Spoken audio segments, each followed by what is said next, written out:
3 large bank failures this year, one of those less than a month ago, leading to uncertainty and concern. One of the biggest questions, is my money safe?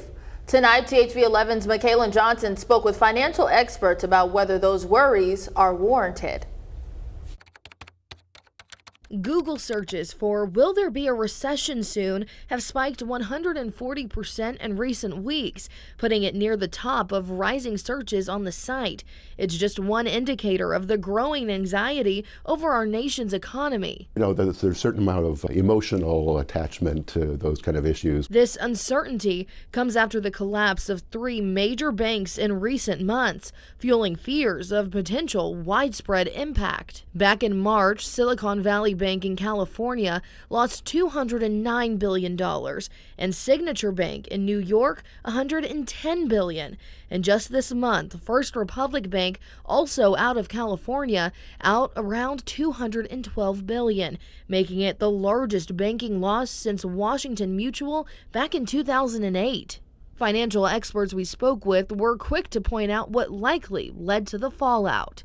Silicon Valley Bank had a specific mix of assets and liabilities that just didn't work in the current environment. The problem was when people started asking for their money out of the bank was in a situation where they had to sell those assets at a loss, and that got them into some financial trouble. Signature Bank, they had a large portion of their investments in cryptocurrency and related businesses, and that is just a very risky venture. It's not regulated. Michael Paco, chief economist and state economic forecaster, and Mark Wilson, president and COO of First Arkansas Bank and Trust, agree.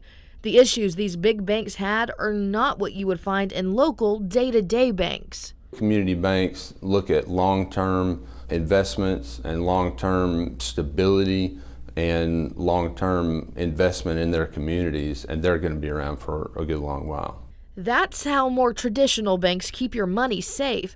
Paco says state and federal regulators also have safety measures in place. Regulators take over failed banks and secure the everyday depositor's money, which can help prevent trickle-down bank problems. There's really a mechanism in place to really keep that from spreading, and I don't think that the banking system is unhealthy at all. It's quite sound. Here at home, Wilson says banks in Arkansas are balanced and well. Our economy is pretty solid in the state of Arkansas. We have a wide range of industries. We don't have one industry in the state of Arkansas that controls everything. Despite what Wilson says is stability, that doesn't prevent concerns and a spike in searches when people see headlines like 3 bank failures just this year. There are always scares and things that go on in the banking industry. If someone is worried about the current state of the economy and they're like, are we heading towards a recession? What's your answer to that?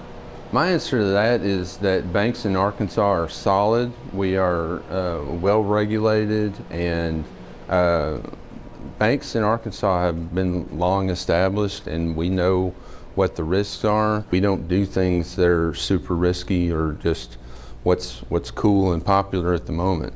We do what's best for the long term. Paco points to current reports showing Arkansas ahead of most states. Reading on unemployment in Arkansas that is the lowest on record since they began keeping these statistics in 1976. Not only that, but he says a recession, if one were to happen, would likely be slight. I'm saying it less and less likely that we're going to see a recession of any type on the horizon. And if we do, I think it will be considered very mild by the standards of previous recessions, certainly compared to the great financial collapse of 2009. In Little Rock, Michaela Johnson, THV 11 News. A final recommendation from our financial expert: don't hide your money in a mattress. It's good advice. It's generally safer in well-established banks.